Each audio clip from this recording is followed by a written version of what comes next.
예배 자리로 나오신 성도님들을 환영하고 축복합니다.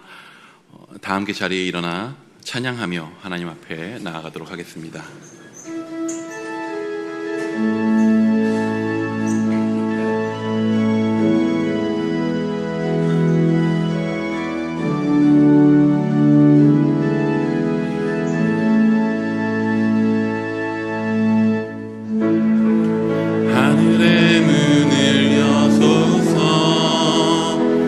이곳을 주목하소서.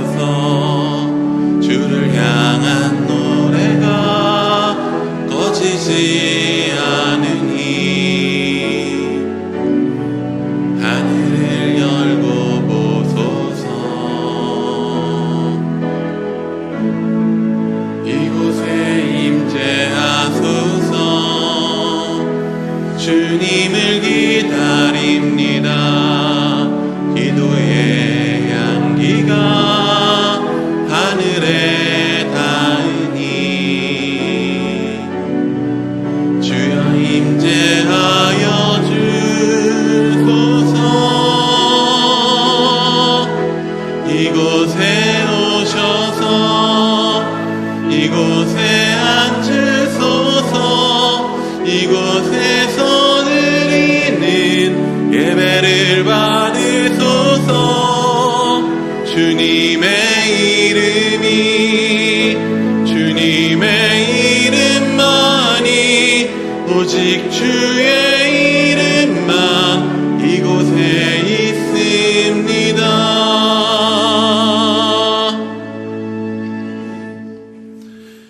너희는 여호와 우리 하나님을 높여 그의 발등상 앞에서 경배할지어다. 그는 거룩하시도다. 너희는 여호와 우리 하나님을 높이고 그 성산에서 예배할지어다. 여호와 우리 하나님은 거룩하심이로다. 사랑이 많으신 하나님 아버지, 아침과 저녁으로 시원한 바람이 부는 참으로 좋은 계절을 우리에게 허락해 주시니 감사합니다. 무더운 여름날 분주했던 일상을 가다듬게 하시고 이제는 진리의 말씀을 읽으며 신령한 찬송을 부르며 진실한 기도를 드리며 우리의 신앙을 성숙시켜 가게 하옵소서. 주님의 빛과 진리를 보내셔서 우리의 길을 인도하시고 심령을 소생시켜 주옵소서.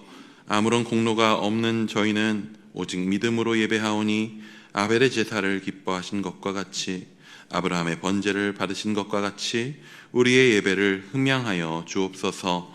예수님의 이름으로 기원하옵나이다. 아멘. 찬송가 83장으로 함께 찬양하시겠습니다.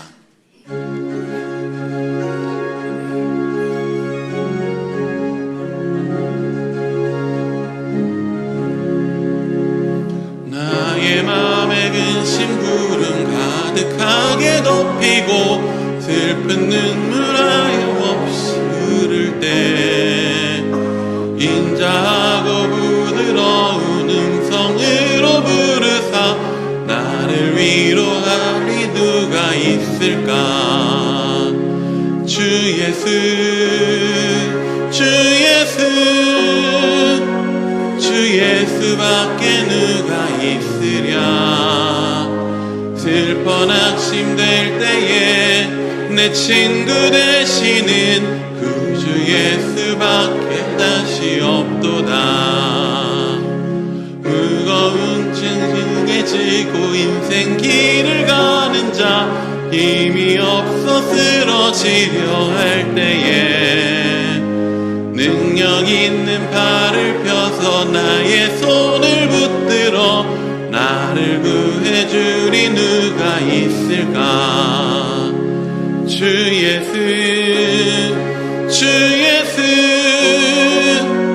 주 예수밖에 누가 있으랴. 슬퍼 낙심될 때에 내 친구 되시는 그 주 예수밖에 다시 없도다. 지은 죄를 돌아보니 부끄럽고 괴로워 자나게 나 맘에 평안 없을 때 주 한 죄인 용납하사 품에 안아주시고 깨끗 깨끗하게 사시리가 누굴까? 주 예수, 주 예수, 주 예수밖에 누가 있으랴.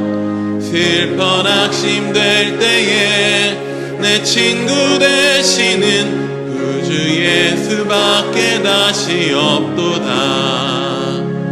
요단강을 건너가서 시온성을 향할 때 나와 항상 동행하리 누굴까?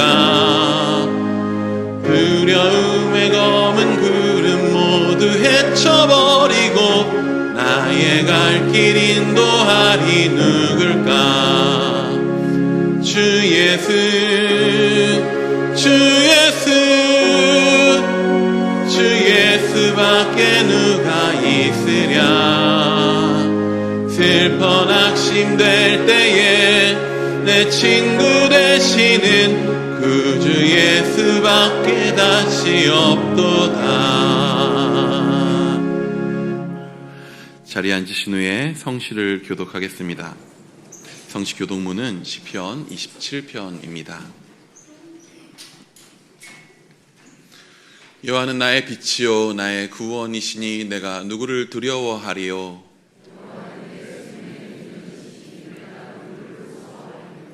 악인들이 내 살을 먹으려고 내게로 왔으나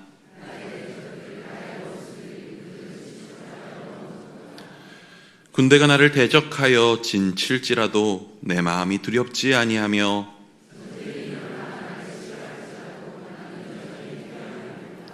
내가 여호와께 바라는 한 가지 일 그것을 구하리니 곧 내가 내 평생에 여호와의 집에 살면서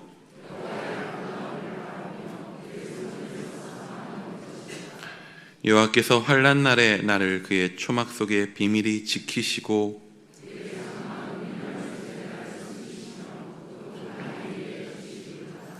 이제 내 머리가 나를 둘러싼 내 원수 위에 들리리니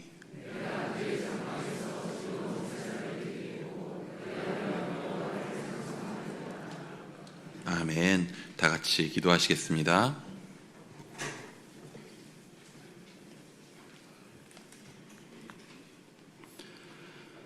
할렐루야. 우리의 소망이 되시고 기쁨이 되시는 주님을 찬양합니다. 유난히도 길고 무더웠던 여름이었지만 때가 되니 선선한 바람을 일으키시는 하나님의 섭리에 찬양을 올려드립니다. 인류의 지식과 경험이 많이 쌓인 듯하나 여전히 자연의 이치에 놀라며 이를 주관하시는 하나님의 크고 위대하심에 겸손할 수밖에 없음을 고백합니다. 오늘 주님을 기뻐하여 예배의 자리에 나온 우리들을 돌아보사 회개하고 자복하는 심령을 받아 주옵소서. 감사의 제목들로 기쁨을 올려드리는 우리의 찬양을 받아 주옵소서. 하나님, 온 나라 열방이 자국 이기주의와 인종 갈등, 종교 갈등, 끊임없는 전쟁과 자연재해로 하나님의 창조 세계를 어지럽히고 있습니다. 환란에 처한 사람들의 상황이 어찌나 참혹한지 저희가 상상조차 하기 어렵습니다.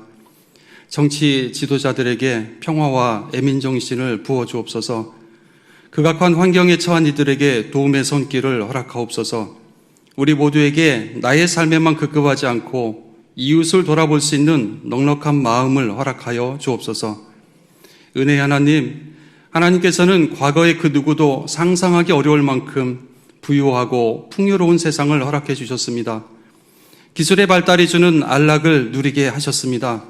종과 노예의 삶에서 벗어나 자유로운 세상을 살아가게 하셨습니다.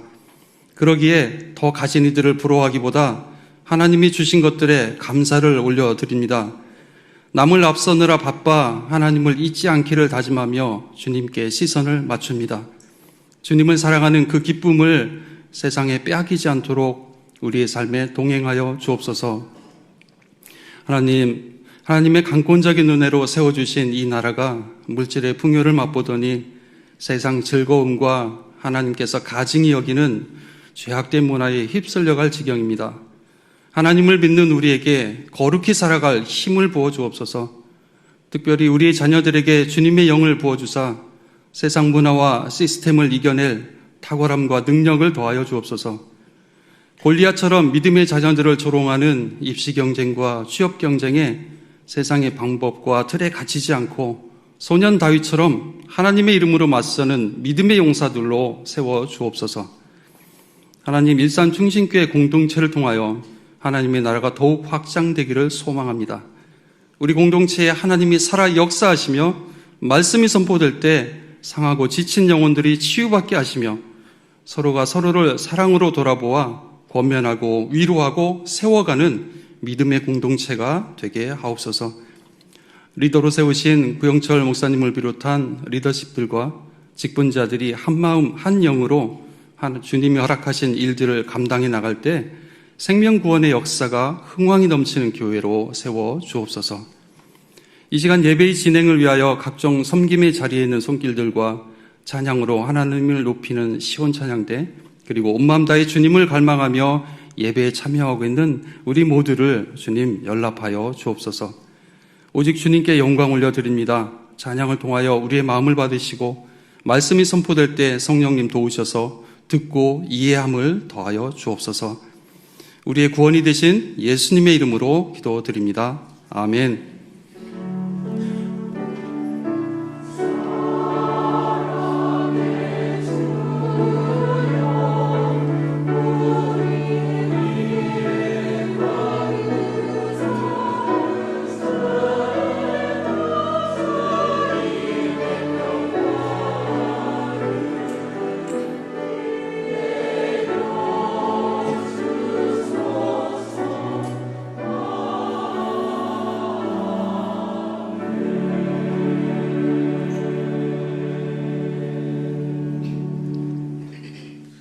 자리에서 일어나 마음과 정성을 다해 드린 예물을 봉헌하시겠습니다.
인생의 계절을 주관하시는 하나님 아버지, 한여름의 뜨겁던 시간들이 지나가고 풍성한 결실을 기대하는 가을이 점차 다가오고 있습니다. 지나간 인생의 계절들 속에서 우리의 삶을 다스리시고 인도하신 주님을 바라봅니다. 뜨겁게 하나님을 사랑했던 시간들도 있고 무기력하게 깊은 영혼의 잠을 자는 것 같은 시간을 보낸 적도 있었습니다. 그러나 주님의 인도하심은 결국 한결같이 우리를 푸른 초장, 맑은 시내로 인도하고 계셨음을 신뢰합니다. 그런 주님을 신뢰하기에 뜨거움에 교만하지 않고 차가움에 실망하지 않는 꾸준한 열정과 신뢰로 무장한 성도의 삶을 살아가게 하여 주옵소서. 사랑의 주님, 하늘 소망을 붙들고 살아가는 자로 결단하기에 소득의 주인이 주님이심을 인정하여 11조를 올려드립니다. 일상에서 모든 감사의 주체 또한 주님이시기에 감사헌금을 드립니다. 다음 세대와 열방의 유일한 소망이신 주의 영광이 드러나기 원하기에 장학헌금과 선교헌금을 올려드립니다. 허탄한 것으로 채우려는 세상을 향해 진정한 체험은 주님이심을 알리기 위해 구제헌금과 지정헌금을 드립니다. 이 모든 재정을 통해 하나님의 이름만이 드러나게 하시고 이 땅 가운데 왕으로 소망으로 좌정하여 주옵소서. 오늘 예배의 자리를 함께하는 모든 성도들의 심령 가운데 찾아가 주시고 세상이 줄 수 없는 하늘의 위로와 기쁨을 채워 주옵소서. 군에서 수고하는 귀한 자녀들이 있습니다. 병상에서 믿음의 싸움을 이어가고 있는 신앙의 동료들이 있습니다. 일터에서 여전히 땀을 흘리고 있는 성도들이 있습니다. 모두 주님의 자녀들이 오니 주님께서 찾아가 주시고 귀한 주님의 날에 임재하시는 하나님의 손길을 경험케 하여 주옵소서. 이 모든 말씀 일산 충신의 주인 되시고 이 나라 이 민족의 주권자 되시며 온 열방의 창조주 되시는 우리 주 예수 그리스도의 이름으로 기도하옵나이다. 아멘. 자리에 앉으시겠습니다.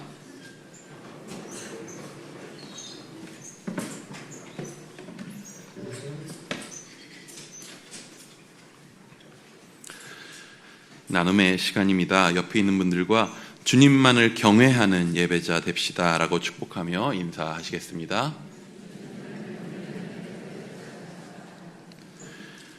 교회 소식 나누겠습니다. 주보 사면을 참조해 주시고 앞에 화면을 참고해 주시기 바랍니다. 오늘 순장 모임이 오후 2시에 본관 5층 로뎀나무에서 있습니다. 시간이 약간 변경되었으니 2시까지 순장님들께서는 본관 5층으로 모여주시기 바랍니다. 재직회가 오늘 3부 예배 직후에 이어집니다. 장소는 본관 3층 사랑관입니다. 안건은 교역자 목사 안수의 건입니다. 제자학교 신청받고 있습니다. 오늘까지 사무실이나 홈페이지를 통해 신청해 주시기 바랍니다. 자세한 내용은 간지를 참조해 주시기 바랍니다. 쉐마학교 부모교육이 오늘 오후 2시에 청소년센터 3층 회의실에서 진행됩니다. 쉐마학교를 신청하신 부모님들께서는 참석해 주시기 바랍니다. 쉐마학교가 9월 21일부터 8주간 토요일마다 진행됩니다. 장소와 시간을 확인해 주시고 자세한 것은 윤진신 목사에게 문의해 주시기 바랍니다. 가을학기 푸른학교가 진행됩니다. 일산충신교회 70세 이상 남녀 어르신들을 대상으로 둘째, 넷째, 금요일 오전 10시 30분에 청소년센터 드림관에서 진행됩니다. 많은 관심과 참여 부탁드립니다. 중보기도학교가 9월 24일 화요일부터 4주간 진행됩니다. 시간은 오전 10시부터이고 장소는 청소년센터 3층입니다. 자세한 내용은 주보 3면을 참고해 주시기 바랍니다. 새가족 등록 신청을 받습니다. 교회에 등록하셔서 행복한 신앙생활 하시기 바랍니다. 등록은 예배 후 2층 나눔의 방에서 해주시기 바랍니다. 오늘 하나님께서 우리에게 허락하신 말씀은 열왕기하 4장 18절에서 37절까지의 말씀입니다. 열왕기하 4장 18절에서 37절까지의 말씀 구약 566면에 있습니다. 열왕기하 4장 18에서 37절까지의 말씀을 봉독해 올리겠습니다. 그 아이가 자라매 하루는 추수꾼들에게 나가서 그의 아버지에게 이르렀더니 그의 아버지에게 이르되 내 머리야 내 머리야 하는지라. 그의 아버지가 사환에게 말하여 그의 어머니에게로 데려가라 하매 곧 어머니에게로 데려갔더니 낮까지 어머니의 무릎에 앉아있다가 죽은지라. 그의 어머니가 올라가서 아들을 하나님의 사람 침상 위에 두고 문을 닫고 나와 그 남편을 불러 이르되 청하건대 사환 한 명과 나귀 한 마리를 내게로 보내소서. 내가 하나님의 사람에게 달려갔다가 돌아오리이다 하니 그 남편이 이르되 초하루도 아니요 안식일도 아니거늘 그대가 오늘 어찌하여 그에게 나아가고자 하느냐 하는지라. 여인이 이르되 평안을 빛나이다 하니라. 이에 나귀의 안장을 지우고 자기 사환에게 이르되 몰고 가라. 내가 말하지 아니하고는 나를 위하여 달려가기를 멈추지 말라 하고 드디어 갈멜산으로 가서 하나님의 사람에게로 나아가니라. 하나님의 사람이 멀리서 그를 보고 자기 사환 게하시에게 이르되 저기 수냄 여인이 있도다. 너는 달려가서 그를 맞아 이르기를 너는 평안하냐? 내 남편이 평안하냐? 아이가 평안하냐? 하라 하였더니 여인이 대답하되 평안하다 하고 산에 이르러 하나님의 사람에게 나아가서 그 발을 아는지라.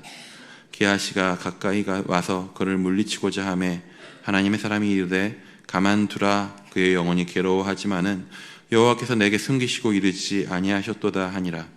여인이 이르되 내가 내 주께 아들을 구하더이까 나를 속이지 말라고 내가 말하지 아니하더이까 하니 엘리사가 게하시에게 이르되 내 허리를 묶고 내 지팡이를 손에 들고 가라. 사람을 만나거든 인사하지 말며 사람이 내게 인사할지라도 대답하지 말고 내 지팡이를 그 아이 얼굴에 놓으라 하는지라.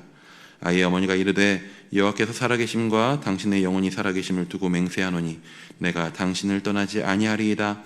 엘리사가 이에 일어나 여인을 따라가니라. 게하시가 그들보다 앞서가서 지팡이를 그 아이의 얼굴에 놓았으나 소리도 없고 듣지도 아니하는지라. 돌아와서 엘리사를 맞아 그에게 말하여 아이가 깨지 아니하였나이다 하니라. 엘리사가 집에 들어가 보니 아이가 죽었는데 자기의 침상에 눕혔는지라. 들어가서는 눈을 닫으니 두 사람뿐이라. 엘리사가 여호와께 기도하고 아이 위에 올라 엎드려 자기 입을 그의 입에 자기 눈을 그의 눈에 자기 손을 그의 손에 대고 그의 몸에 엎드리니 아이의 살이 차차 따뜻하더라. 엘리사가 내려서 집 안에서 한 번 이리저리 다니고 다시 아이 위에 올라 엎드리니 아이가 7번 재채기하고 눈을 뜨는지라. 엘리사가 게하시를 불러 저 수냄 여인을 불러오라 하니 곧 부름에 여인이 들어가니 엘리사가 이르되 내 아들을 데리고 가라 하니라. 여인이 들어가서 엘리사의 발 앞에서 땅에 엎드려 절하고 아들을 안고 나가니라. 아멘. 시온 찬양대에 찬양이 있겠습니다.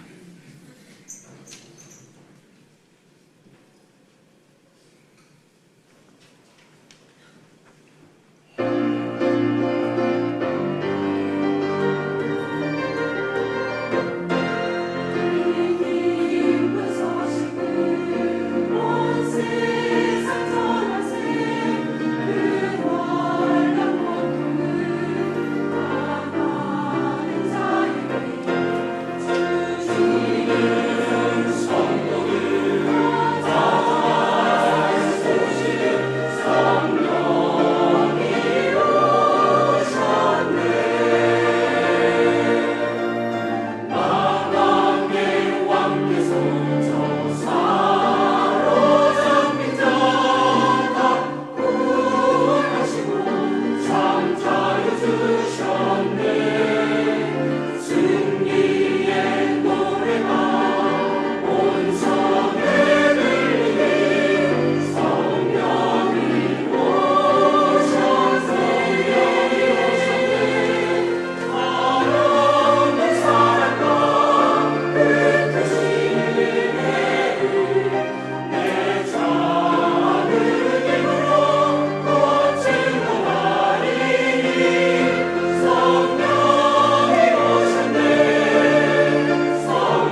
위기 때에도 주를 경외하는 삶이라는 제목으로 하나님 말씀 선포될 때 많은 은혜 받으시기 바랍니다.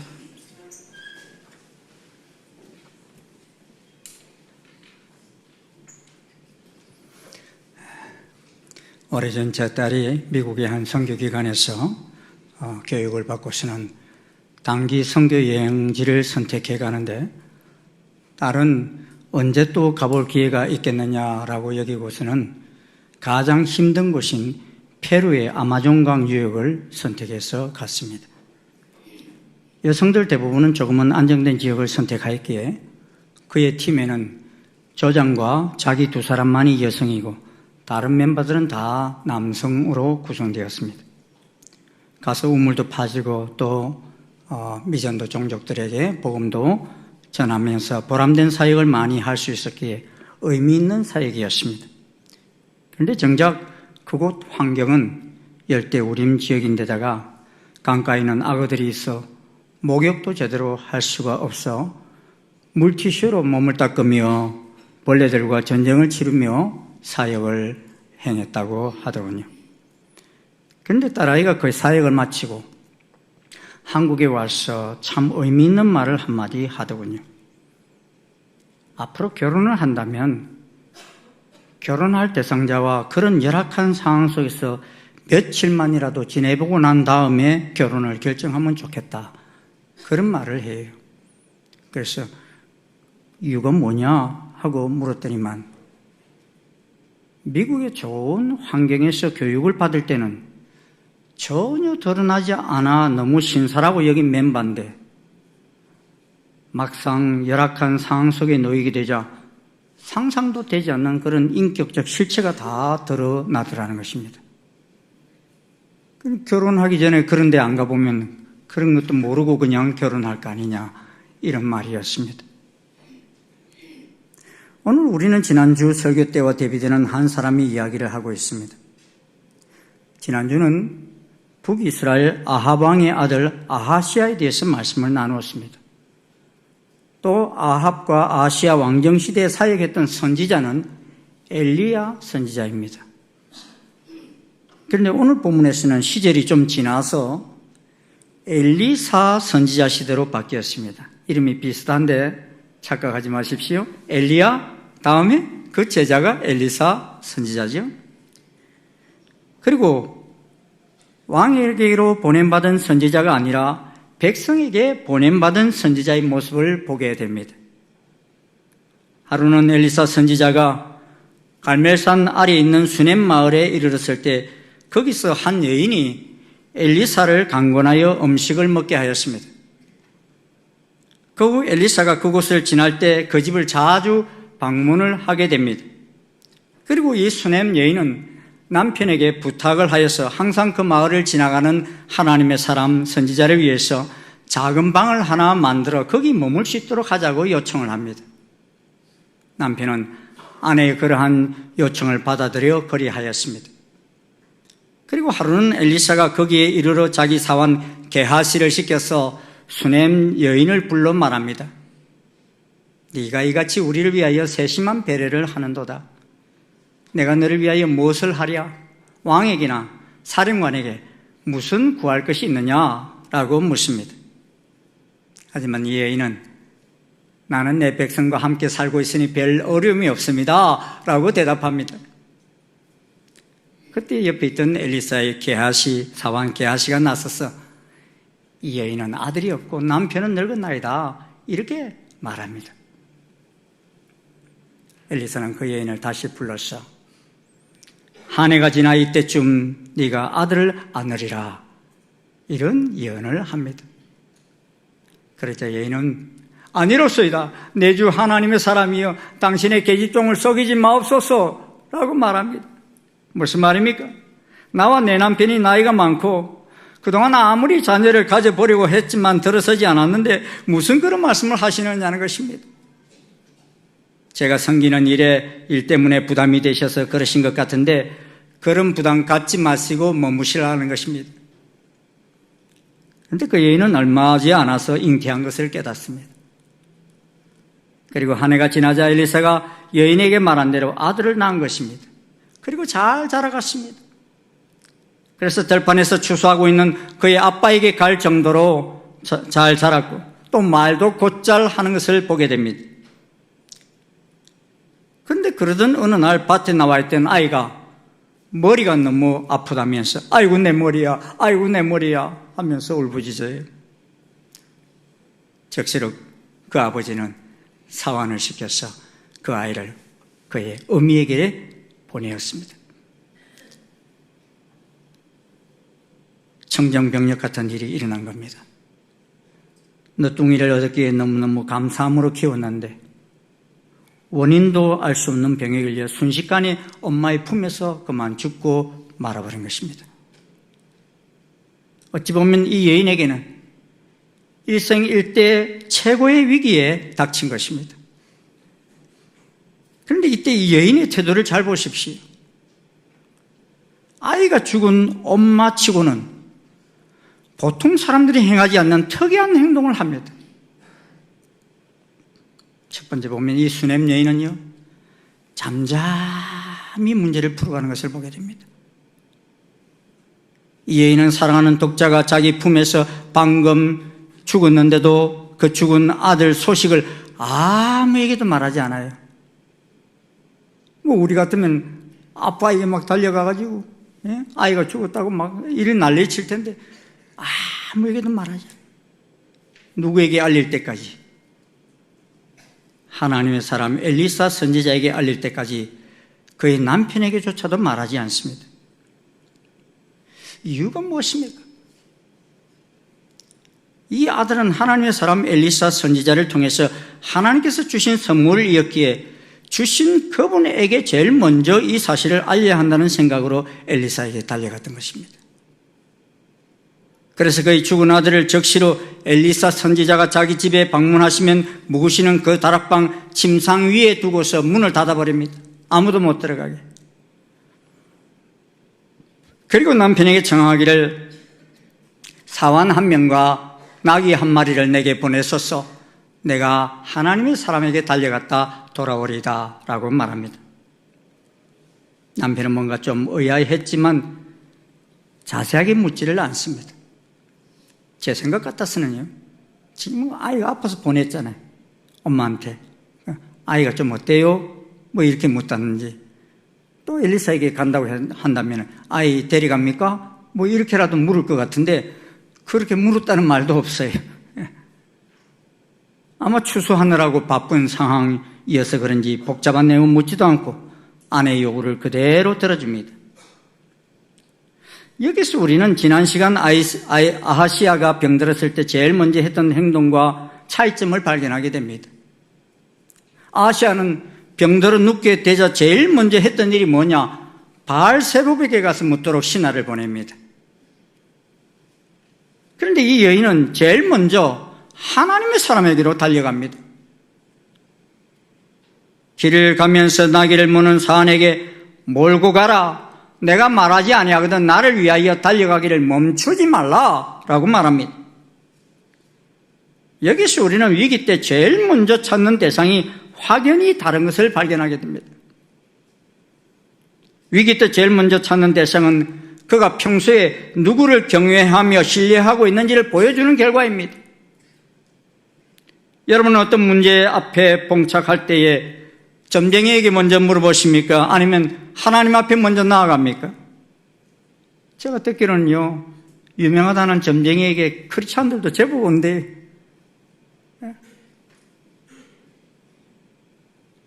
요사이 국무위원이나 고위직 인사들을 청문회를 하는 이 현장을 제가 보는데 국회의원들 질문에 아주 소신껏 대답하는 그런 위원들이 있는 것을 보게 됩니다. 당신은 진화론을 믿지 않느냐 하는 물음에 그렇다고 대답합니다. 나는 진화론을 믿지 않는다. 그렇게 말하는 거 쉽지 않거든요. 뭐 교과서들, 과학들 이런 것들이 다 그렇게 가르치고 있으니까요.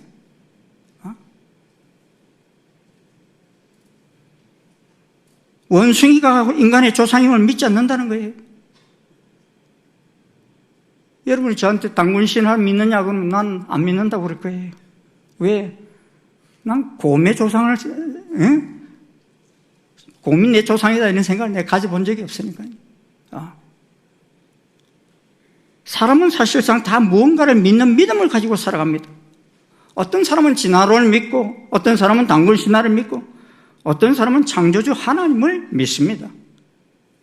그러게 그 믿는 바에 따라 진화론자다, 무신론자다, 창조론자다 이렇게 구분합니다. 지난 시간 우리가 나눈 아시아는 바알을 믿는 신자입니다. 그런데 이 수넴 여인은 누구입니까? 이 여인은 하나님을 믿는 믿음의 사람이었습니다. 그러게 하나님 사자 엘리사를 만나기 전에는 그 누구에도 이 위기의 내용을 말하지 않습니다. 그러면서도 이 수넴 여인은 아들이 죽었지만도 하나님의 사람 엘리사를 찾아가면 길이 있을 것을 믿었습니다. 그녀의 믿음은 단순한 바람을 뛰어넘는 하나님의 능력을 믿는 믿음이 있었습니다. 왜요? 이미 그가 아들을 얻었을 때 경험해 보았기 때문입니다. 도무지 가능성이 없을 때 하나님의 사람을 통한 말씀 한마디로 아들을 갖게 되었던 것을 경험했기 때문입니다. 그러기 그녀는 하나님께서 절망적 상황 속에서 아들을 주신 것처럼 절망적 상황 속에서 또다시 자신을 놀라게 하실 수 있는 분이신 것을 믿었던 것입니다. 그러게 환난 중에 만날 큰 도움이신 하나님을 믿고 나아간 것입니다. 두 번째로 보면 주를 경외하는 이 여인은 일편단심입니다. 사실 본문을 보면 이 여인의 집은 경제적으로는 그래도 여유가 있는 집임을 알 수 있습니다. 하인도 몇 명을 두고 있죠.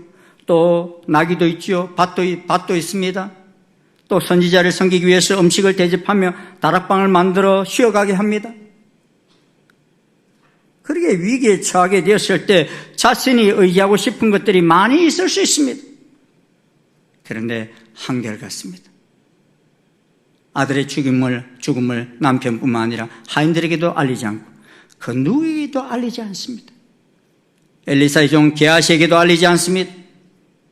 아들을 내 마음 맘때 주실 것이라고 말씀하신 하나님의 사람 엘리사에게만 알렸습니다. 그리고 엘리사가 그 집에 왔을 때도 죽은 아들이 있는 방에도 엘리사가 들어오라고 할 때 들어가지도 않습니다.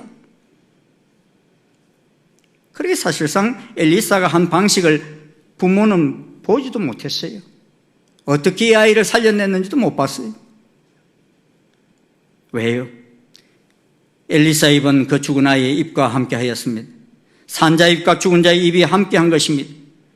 그런데 이 여인은 선지자가 그 아이를 어떻게든지 상관하지 않고 맡기는 모습을 보게 됩니다.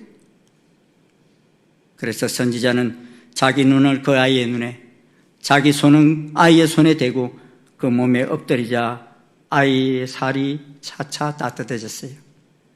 근데 한 번에 끝냈을까요? 아니에요. 한 번 하고 나서 또 몇 바퀴 돌면서 기도하시다가 다시 또 했을 때 두 번째 그렇게 했을 때 살아난 것을 보게 됩니다. 이 여인은 자신을 믿지 않았을 때 아들이 있겠다고 말씀하셨던 하나님 사람 엘리사를 전적으로 의지했습니다. 이는 여호와를 경외하는 마음이 그 속에 있었기에 가능한 태도였던 것입니다. 제가 유튜브를 보니까요, 쪽방촌 할머니와 갑돌이라는 제목에 등장하는 한 개가 있더라고요. 근데 이 개가요, 교회 가서 예배 드리는 것을 너무너무 좋아해요. 그래서 예배 드리는 시간이 되면요, 집 안에서 막 낑낑대요. 빨리 교회 가자고. 그래서 할머니가 목에다가 목줄을 하고서 이제 교회 가는데, 보통 때 산책할 때는 그렇게 급하게 다니지 않아요. 살살 이렇게 다니는데, 교회 가는 그 시간에는 얼마나 빨리 가려고 하는지 할머니가 막 딸려가요, 이렇게. 그런데 정작 또 교회에 가서 딱 앉으면요, 할머니 품에서 그렇게 조용하게 집중하면서 말씀을 들어요. 이 할머니가 왜 교회에 가게 됐는가 하면은, 어느 날 길 가다가 이 찬송 소리가 들리는 이 예배당에 이 개가 그렇게 가려고 끌어당기는 바람에 교회를 갔다고 그래요. 그런데 한 번만 그런 것이 아니라 그때부터 한결같이 예배드리는 시간만 되면은 할머니에게 교회 가자고 그렇게 졸라대는 거예요. 한결같은 신앙. 여러분, 이 할머니를 교회로 데려온 장본인이 이 개예요. 예? 참, 뭐 때문에 그랬을까 하는 생각도 드는데 정말 할머니 복이 참 많으시다 하는 생각이 듭니다. 그런데 이 수냄 여인을 보십시오. 그는 좋은 때에도 하나님께로 마음이 향했지만 위기 때도 변함없이 하나님께로 향하는 한결같은 마음입니다. 사실 이 수냄 여인이 하나님의 사람 엘리사를 찾은 것은 아이가 죽었을 때만 찾아온 것이 아닙니다. 본문 22절, 23절을 보십시오. 같이 한번 읽어볼까요? 시작. 그 남편을 불러 이르되 청하건대 사원 한 명과 나귀 한 마리를 내게로 보내소서. 내가 하나님의 사람에게 달려갔다가 돌아오리이다 하니 그 남편이 이르되 초하루도 아니요 안식일도 아니거늘 그대가 오늘 어찌하여 그에게 나아가고자 하느냐 하는지라. 여인이 이르되 평안을 비나이다 하니라. 초하루도 아니요 안식일도 아닌데 오늘 어찌 그에게 나아가고자 하느냐. 이 말은 뭐예요? 초하루, 안식일 이런 절기가 있으면 그때마다 갔다는 거예요, 안 갔다는 거예요? 갔다는 거예요. 그 절기 때마다 또 이렇게 예배 때, 주일 예배 때마다 이렇게 갔는데 오늘은 그런 날도 아닌데 왜 가려고 하느냐 이 말인 거예요. 이 말을 통해 알 수 있는 건 이 수냄 여인이 늘 정기적으로 예배에 참석했음을 알 수 있습니다. 그리고 또한 엘리사가 갈멜산에 머물며 백성들에게 말씀을 가르치고 예배를 인도했음을 알 수 있습니다. 지금 북이스라엘은 베델과 단에 금송아지를 세우고 바알과 아세라 등 우상을 섬기는 이렇게 참 죄악이 만연한 때였습니다. 그러게 하나님을 예배하는 것이 쉽지 않는 시대였습니다.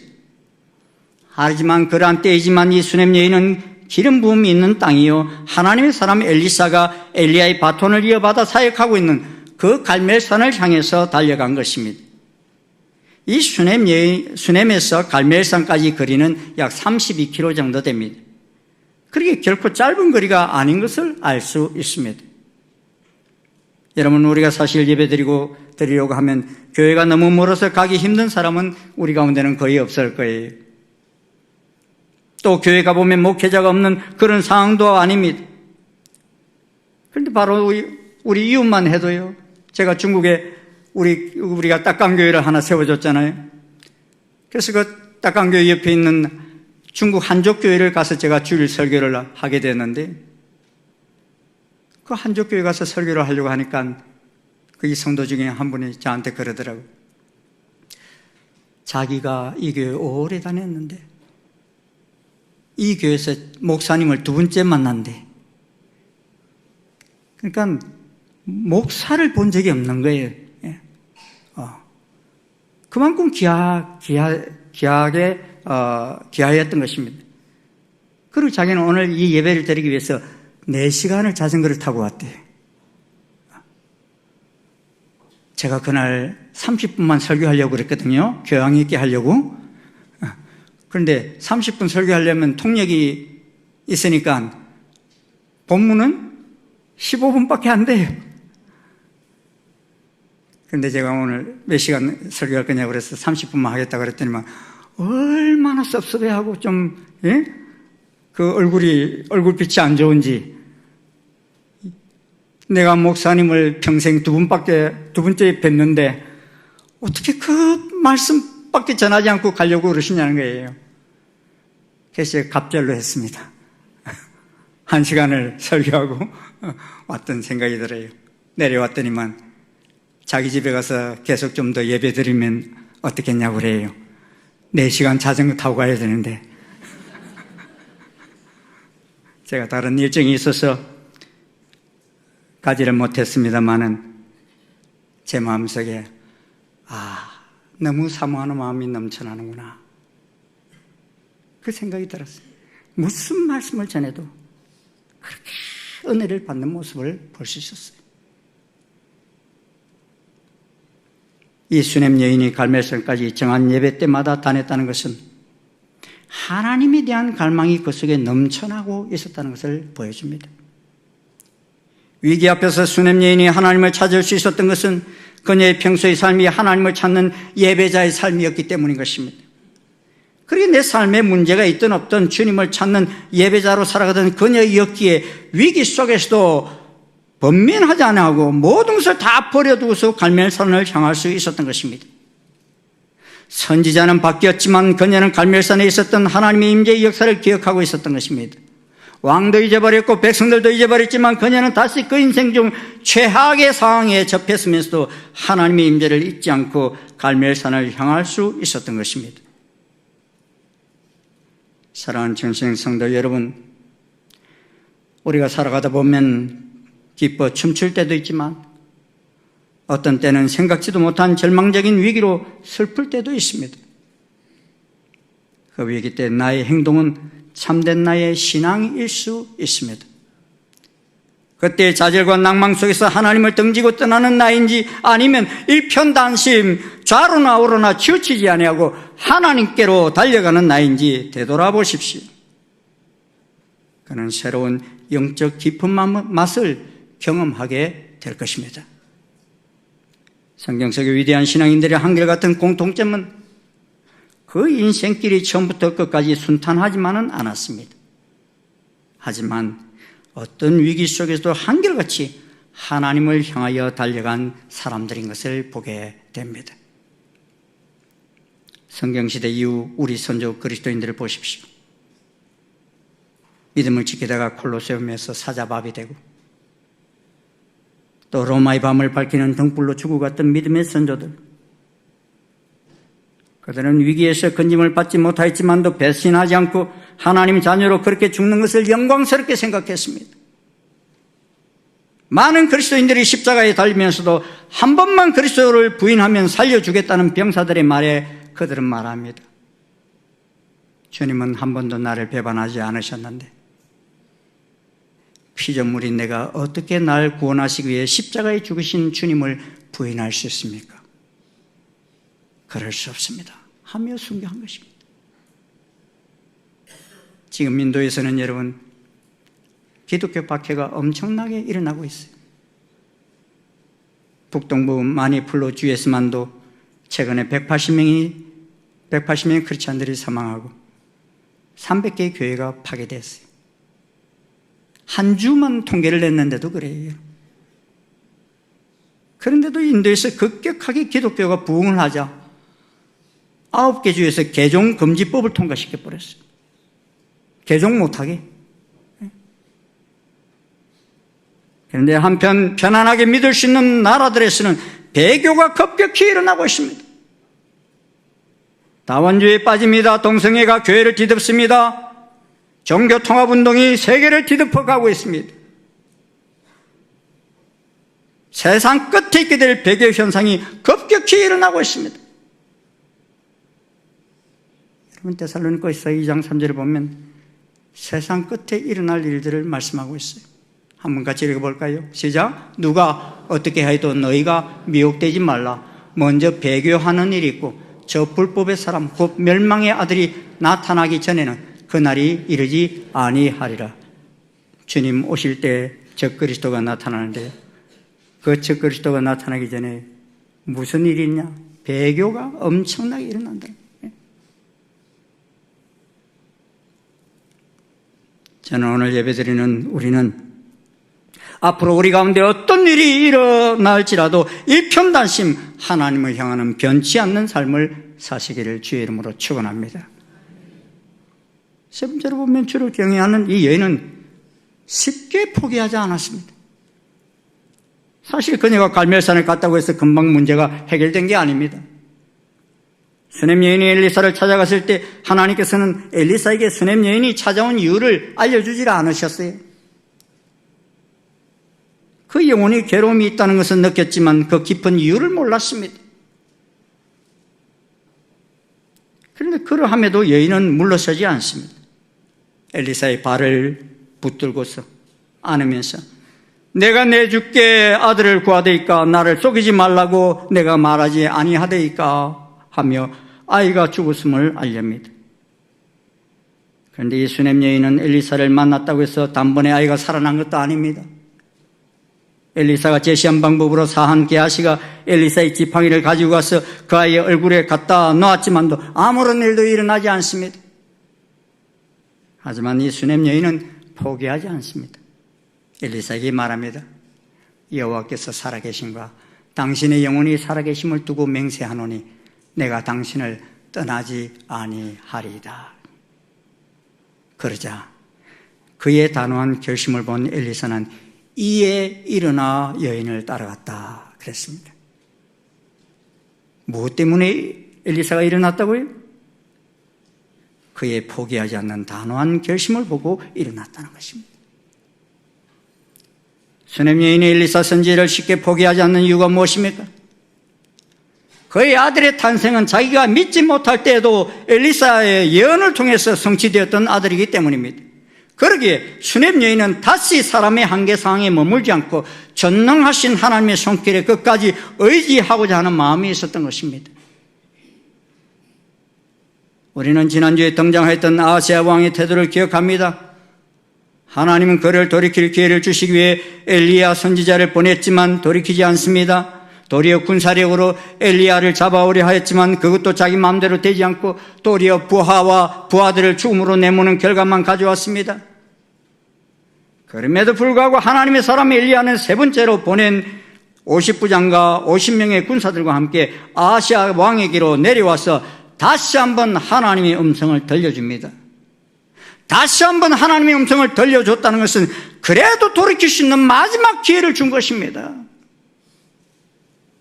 그런데 얼마나 사람이 목이 고든지요. 다 죽어가면서도 마지막 기회마저도 놓쳐버리고 많은 아하스야 왕을 우리는 보았지 않습니까? 그리고 그는 그 침대에서 죽었어요. 그런데 수넴 여인은 어떻습니까? 선지자가 자신을 찾아온 것도 아니고 자신이 하나님의 선지자 엘리사를 먼저 찾아갔습니다. 우리는 사실 가까운 가족들이 병에 걸렸을 때 고치기 힘든 고질병이라 하여도 살아있을 때에는 어떻게 해서든지 그 방안을 찾아버리고 가진 방법을 다 찾아봅니다. 많은 재산을 소비하고라도 해결의 길이 있을 수 있을 것이라는 막연한 기대감을 가지고 달려갑니다.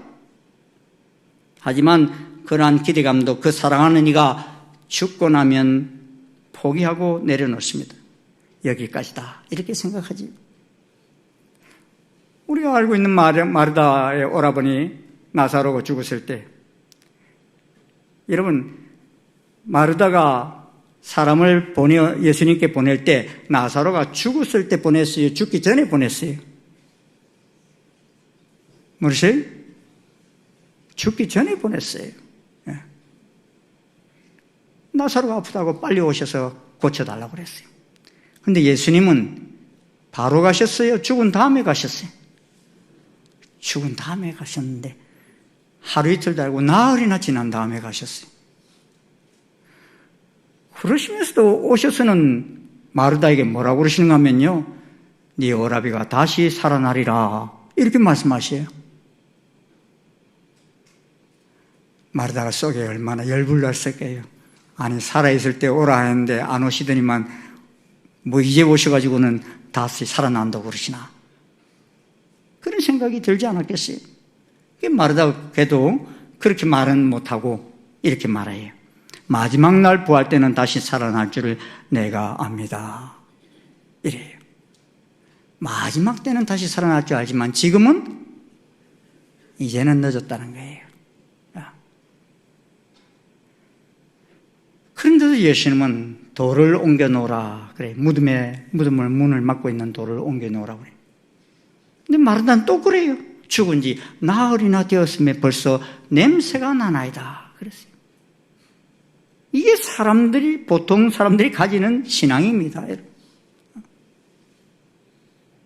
나중에는 가능할지 모르지만 지금은 안 된다는 것입니다. 그런데 이 수넴 여인의 믿음은 지금 이미 아들이 죽어 있지만도 그 아들을 주신 하나님께는 해결 방법이 있으실 것을 믿는 믿음을 보게 됩니다. 전혀 불가능한 가운데 아들을 주셨던 하나님의 시기에 이제 죽은 자 가운데서도 새롭게 역사하실 하나님을 바라봅니다.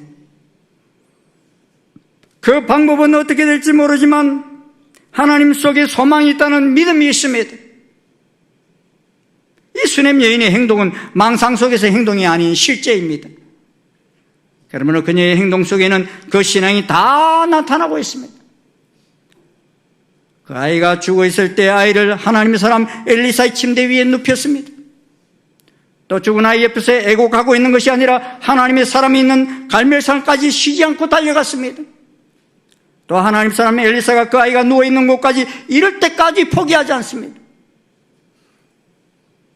그러게 여인의 마음속에는 지금 죽은 아이가 중심에 있는 것이 아니라 하나님이 그 마음 중심에 자리 잡고 있는 것을 보게 됩니다. 아시아와 이 수냄 여인의 차이가 무엇입니까? 사실 아시아 왕과 수냄 여인을 비교해 보면 아시아보다도 이 수냄 여인이 훨씬 더 안 좋은 상황입니다. 왜냐하면 아시아는 병들기는 했지만 아직 호흡하고 있는 상황입니다. 하지만 수냄 여인의 아들은 이미 죽은 상황입니다. 그리고 아시아는 자신의 문제인데 수냄 여인은 아들의 문제입니다. 아시아는 이 세상에서 강력한 권한을 가지고 있습니다. 그런데 이 수냄 여인은 의지할 곳이 없는 여인입니다. 아들도 하나님 주신 아들 하나밖에 없는 아들입니다. 아시아는 자신이 움직이지 못해도 대신 보낼 신하도 있고 군병도 있지만 수냄 여인은 오직 자기 자신이 직접 달려하는 상황입니다. 아시아는 젊은 나이지만 이 수냄 여인과 남편은 이미 늙었습니다. 그리고 모든 것이 절망적인 상황입니다. 문제 극복의 난이도를 따진다면요, 아시아는 난도 3등급이라고 한다면 수냄 여인은 난도 1등급입니다. 그러기에 수냄 여인의 믿음의 발걸음은 참으로 복된 발걸음인 것입니다. 우리 하나님께서는 죄로 인한 사망이 우리 문 앞에 있을 때 도무지 우리 죄에서부터 헤어날 길이 없을 그때에 우리를 구원하시기 위해서 예수 그리스도를 보내주셨습니다. 그러나 그 예수 그리스도의 모습은 사람들의 생각과 달랐어요. 왕의 아들로 오시기보다 목수의 아들로 오셨어요. 권력자로 오시기보다는 악독한 죄수들이 달리는 십자가에 돌아가시는 모습으로 오셨습니다. 그렇게 오시면 어떤 상황 속에서든지 하나님을 경외하며 끝까지 찾고 찾는 자에게 모든 사람들에게 구원의 길을 열어주시기 위함인 것입니다. 그러기에 세상이 생각지도 못한 방법으로 피할 길을 열어주신 것입니다. 고린도서 4장은 이렇게 말씀합니다. 우리 한번 같이 읽겠습니다. 시작. 우리가 사방으로 우겨쌈을 당하여도 쌓이지 아니하며 답답한 일을 당하여도 낙심하지 아니하며 박해를 받아도 버림받지 아니하며 거꾸로 트림을 당하여도 망하지 아니하고 우리가 항상 예수의 죽음을 몸에 짊어지면 예수의 생명이 또한 우리 죽을 육체에 나타나게 하려 함이라. 주 예수를 다시 살리시니가 예수와 함께 우리도 다시 살리사 너희와 함께 그 앞에 서게 하실 줄을 아노라. 이는 모든 것이 너희를 위함이니 많은 사람의 감사로 말미암아 은혜가 더하여 넘쳐서 하나님께 영광을 돌리게 하려 함이라. 아멘. 사랑하는 여러분, 이 수냄 여인의 아이를 고쳐주신 것, 엘리사가 고쳐줬나요? 하나님이 살려주셨습니다. 이 일을 통해서 하나님이 영광 받으셨습니다. 왜요? 사람들은 할 수 없는 일이었기 때문에. 이 여인이 여호와를 경외하는 마음을 가지고 포기하지 않고 끝까지 달려갔기 때문에 그를 보고 하나님께서 그 기도를 들으시고 그 행동을 보시고 그의 아들을 고쳐주셔서 영광을 받으신 것입니다. 생명의 탄생의 기쁨도 기적이지만 다시 살아나는 부활 이 또한 넘치는 기쁨입니다. 이는 하나님께서 그를 경외하는 자들에게 주시는 복된 기쁨입니다. 그 하나님을 경외하기에 어떤 상황 속에서도 주시는 평강의 복을 세상 끝날까지 흘러넘치게 누리는 우리 모두가 될 수 있기를 주의 이름으로 축원합니다. 기도하시겠습니다. 하나님, 감사합니다. 오늘 수냄 여인을 통해서 우리가 이 험난한 세상 속에서 어떻게 살아가야 할지를 분명하게 가르쳐 주신 아버지 감사합니다. 잘 살게 되었다고, 또 편안하게 되었다고, 하나님을 떠나버리는 어리석은 자 되지 않게 도와주시고, 어떤 상황 속에서든지 늘 하나님을 예배하며 여호와를 경외하는 삶을 살기 부족함이 없는 저희들 되게 도와주시옵소서. 주님이 오실 마지막 때 온 세상은 주님 배반의 역사를 아버지 일으키며 많은 사람들은 그리스도인들을 또 핍박하며 하나님 믿기가 너무 힘들어지는 그러한 세상이 되어진다고 하는데, 주님 이런 세상 속에서도 저희들 편단심 여호와 하나님만을 바라보며 달려가는 저희들 되게 부족함이 없도록 역사해 주시옵소서. 그래서 가장 이 위기 속에서 가장 큰 하나님의 놀라운 역사를 경험하며 여호와께 영광을 돌리는 저희들 되게 인도해 주시옵소서. 예수님 이름으로 기도드리옵나이다. 아멘. 더 자리에서 일어나셔서 293장 찬송 함께 부르시겠습니다.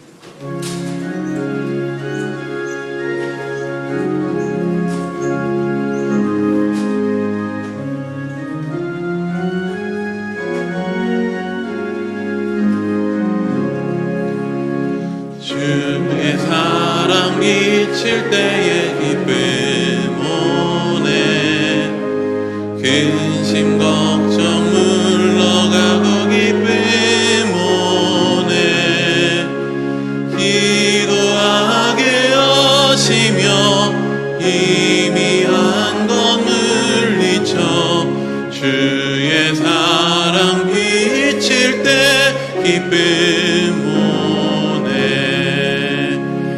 큰 사랑 내 맘속에 충만하게 비칠 때에 찬송하네.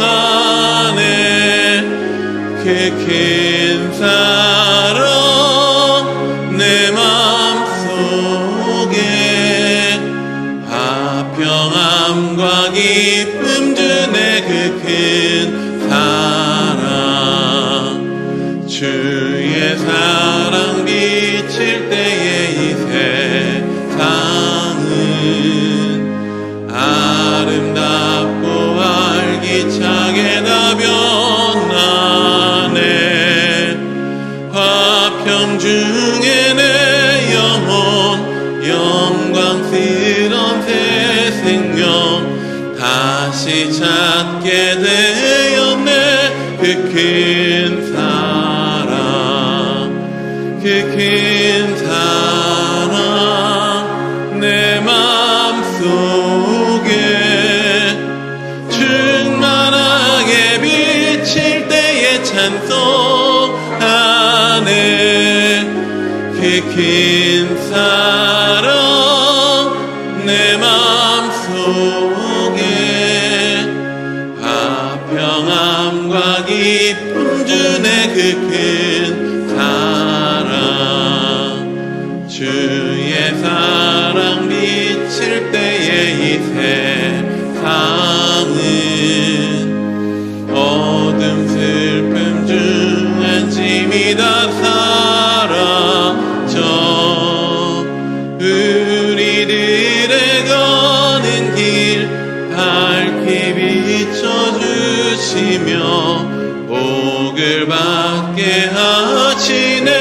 그 큰 사랑 그 큰 사랑 내 맘속에 충만하게 비칠 때에 찬송하네. 그 큰 사랑 내 맘속에 화평함과 기쁨 주네. 그 큰 사랑 주의 사랑 비칠 때에 그 광채가 찬란하게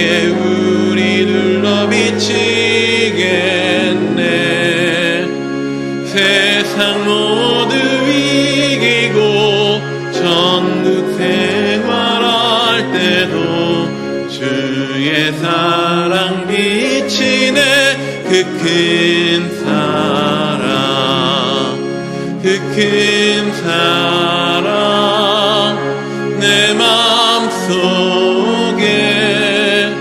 충만하게 비칠 때에 찬송하네. 그 큰 사랑 내 마음속에 평안과 기쁨 주네. 그 큰 사랑.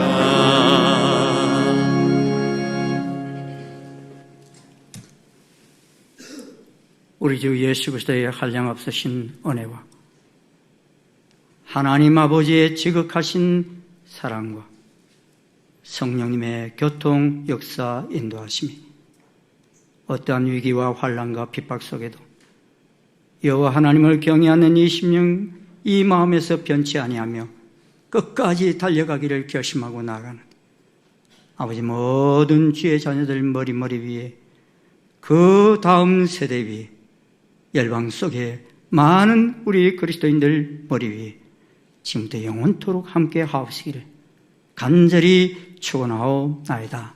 아멘.